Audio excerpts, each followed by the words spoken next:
Hello to all my physics pals. Paul Lake here with another physics problem solved. I hope you're doing well. And we are going to draw the electric field lines around a uniformly charged disk.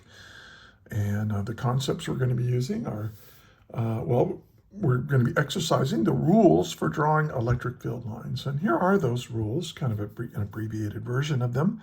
Always start your field line at a positive charge and at a negative charge. You should draw enough field lines to kind of, to fill the space. I got ahead of it. And then here, you want the number of field lines you draw to be proportional to the charge. You want to fill the space adequately, and don't ever cross field lines or bad things will happen. All right, so let's get started. Now, I think what I would recommend you do is pause the video right now and try to solve this one yourself. There's no computations or anything like that in this problem. It's just kind of knowing how to draw field lines. So give it a shot. And while you're doing that, I want to thank you for being a physics student. I do, because I know how hard this stuff is. If you're here, you're probably stressed out, by your physics class and so on. And that's true. I mean, it's just the way it is. But we need smart, hardworking people like you to learn this material, so that, because if we don't, our civilization is not gonna last. It's a technological civilization, and our technology depends on people like you understanding how the universe works. And so, it's a beautiful thing to study, but it's also very, very important, very practical. Okay, so let's get started.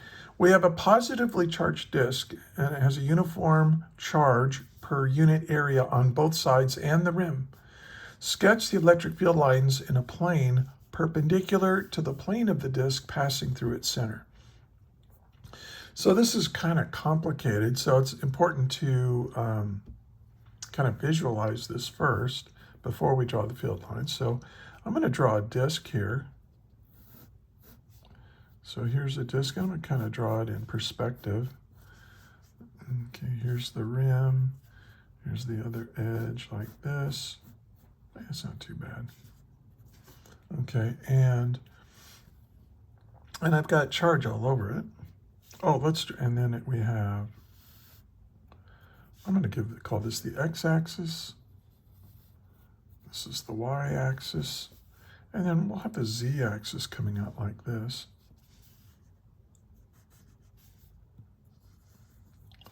Okay, so there's our disk, and it's got a uniform charge, a positively charged uniform charge per unit area on both sides. So it's got charge just uniformly all over, and it's a positive charge, so I'm using the little plus signs here for that. And you just want to space them out nice and evenly over the surface, even on the rim here. Okay, and then on the back side too, but I can't draw that here. And so what we want to find is, so we want to draw the electric field.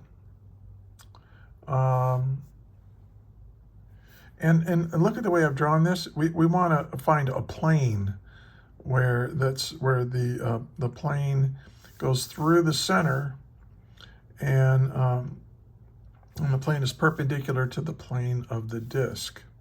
And if you look at the way I've drawn it, that's the XY plane, isn't it? So, I mean, that's one choice. So, in the XY plane. Okay. So hopefully that makes sense. So what we're going to do, and by the way, if something doesn't make sense, if you have a question or you think I've done something wrong or whatever, leave a comment. I respond to all comments. But if it's something specific in this video, put a timestamp there, because I don't have time to watch my whole video to figure out what it is your question is. So put a timestamp in there, and then I'll reply to it, get back to you. So yeah, let's do this. I'm going to draw this now in the XY plane. So here's my disk, but I'm going to look at it edge on, right? So here's my disk. I'm looking at it. It's like if you took a coin and you looked at it along the edge, and you don't see the round face of it.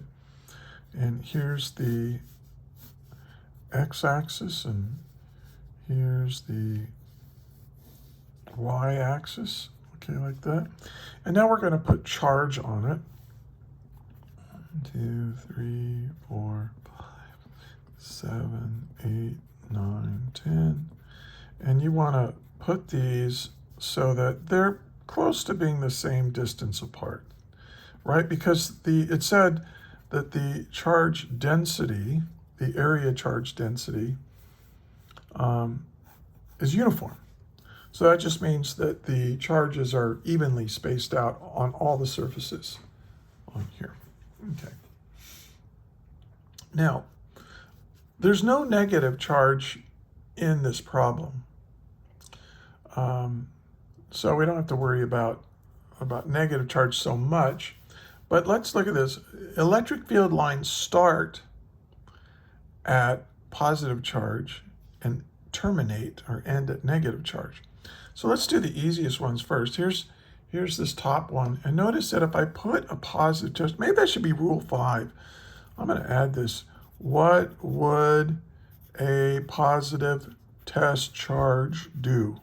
Okay, that'd make a great bracelet. So what you want to do is put a positive test charge here and think, okay, what direction is it going to get pushed? Well, if I put it right here, all the charges are below it, even these off to the side. Everybody's working to push this guy up. So the electric field is going to look like this, straight up. And same thing is true with this, straight down. Now, where do these fields end? I mean, how do I know where to finish it? Well, in reality, this field line would go on forever, right? Now, this is kind of, we're using our imaginations to understand reality a little bit better. Because here's one thing to know about the universe. The universe is electrically neutral, which means there's just as much positive charge as there is negative charge in the universe. So if on my disk, I've isolated some positive charge, that means that somewhere out in the universe is negative charge, okay? An equal amount of negative charge. Now, what we do in this situation in our imaginations is that we imagine that negative charge is just kind of evenly spread out throughout the universe, okay? And so where does this end? Well, you can put a negative right there if you want to, but it's just way, way, way out there, okay? And so anyway, that's one way to think about it. Now, what if I put my positive test charge right here? Well, if I think about it, it's getting pushed to the right, it's getting pushed up, and all of these guys are kind of pushing it up. All of these guys are kind of pushing it to the right. And so it's going to kind of look like this. It's going to go up, and then it's going to kind of curve like that. Okay, and let's see, is that the right bend? I don't know. Probably bends the other way, a slight bend the other way. And it doesn't, when you're doing this on a tester, it doesn't really it doesn't have to be perfect. Okay, this comes straight out like this, and then it's gonna this is gonna start looking like a point charge, so you want to go directly away from it. Yeah, that's more like it. And then here, this is gonna be kind of the same thing. It's gonna come off, and then it's gonna bend like this. And then this one, see, 1, 2, 3. This one is gonna come off, kind of go like, and then it's gonna kind of go like this. And then this one is gonna maybe go like this. And you got to put arrows on these field lines. Remember, that's one of the rules. It starts at positive, it terminates at negative, and you have to put an arrow on your field line. And then this one is it's pretty much going to be maybe a little bit of curve, but it's going to go out like that. And then this one, now on the other side, this is just symmetrical. And then here it's going to get, because these guys are repelling it, and so they want to make it curve away like this. And then this guy curving some more. This guy's curving quite a bit. I'm trying to get away from all these positives, and then this is curving way down. And I'm trying, this should have symmetry across here. And remember, this is a disc, so if I chose to if this is a Z, I could have drawn this the XZ axis looking down on this disc, but if I do it, it's going to look identical to this. Okay, so now I just need to do this on the other side. Hey, just a couple of things before we finish. I am a physics tutor, so check the description for a link on how to get a hold of me. Most of my clients now I've acquired through my YouTube channel, so that's really cool. My rates are reasonable, and I'm pretty good. I'm pretty good at lowering stress and saving you time. That's my specialty. And then also there are other, there's a link to a Google Doc that will take you to the lecture for this and other example problems like this one, and for lots of different physics topics. I'm trying to make I make about 3 or 4 videos a week, or at least I'm trying to. I think that one bent a little too much, but that's okay. This is kind of the Bob Ross school of electric fields. You know, it's pretty good. You know, you just have to be okay. It does kind of look neat when you're done with this. Now, when I assigned this to my students to do, I was pretty generous. So if you're a teacher and you're going to use this stuff, by the way, I do have some teachers that use my stuff. Be generous in how they draw this. I mean, some students aren't quite as good as others at drawing things, but you just kind of think, what would a positive test charge do under the influence of these charges? So if I'm right here, seems to me that I'm getting pushed that way. So remember, that's what the electric field tells you. The electric field tells you that the direction that a positive test charge would be pushed. Okay, so that's what the direction means. Now, what if my positive test charge was right here? I didn't draw a field line there. Does that mean there's no electric force on my positive test charge? Of course not. Of course not. No, I just didn't choose to draw a line there. I could have, but you know, you get a pattern here. So yeah, don't think that if you're between the lines, there's no electric field. No, there's an electric field everywhere. We're just drawing a representative number of field lines so that we kind of show the space around the charge distribution. Okay, now let's take one final look at this and say, did I start at positive and end at negative? Yeah, I didn't bother to draw negatives. These lines go on essentially forever. So proportional to the charge, I tried to keep there's no negative charge here to worry about. This is just one set. So this one isn't too big a deal. But I did fill the space nicely, I think. I think this is pretty good. And I didn't cross any field lines. Well, let's talk about not crossing field lines. Because here's what this, like a field line right here, is telling you.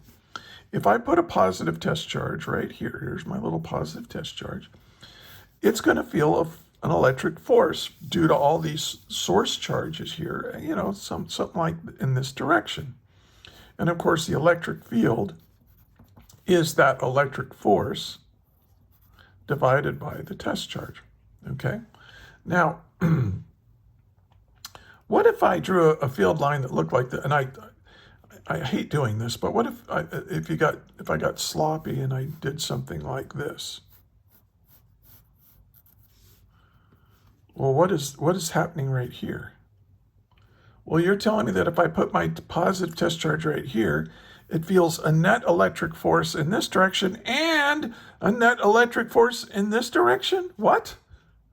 No, that doesn't make any sense. It can't be pushed this way and, have a net electric force this way and a net electric force this way. No, no, no. Doesn't make any sense. So that electric field line must be erased before I get sick. Okay, because it just... there's a movie called Ghostbusters, and there's a joke that if you cross the streams, every atom in your body will explode at the speed of light. Well, I used to tell my students that if you cross your field lines 2 points from your test will explode at the speed of light. So yeah, they paid a price for it, but they were pretty careful. They were good students. Okay. All right. Well, there you go. And again, look in the description for a link to a Google Doc where I'm going to post this video, and I'm making others. And there's a lecture. I think the lesson is how to draw field lines. So look in the lesson list. And but there's other topics too. Coulomb's law. Eventually, I'm gonna get to Gauss's law and other the whole E&M curriculum is going to be there. So check that out. And until the next video, thank you for watching, and may the net force be with you always. That is all.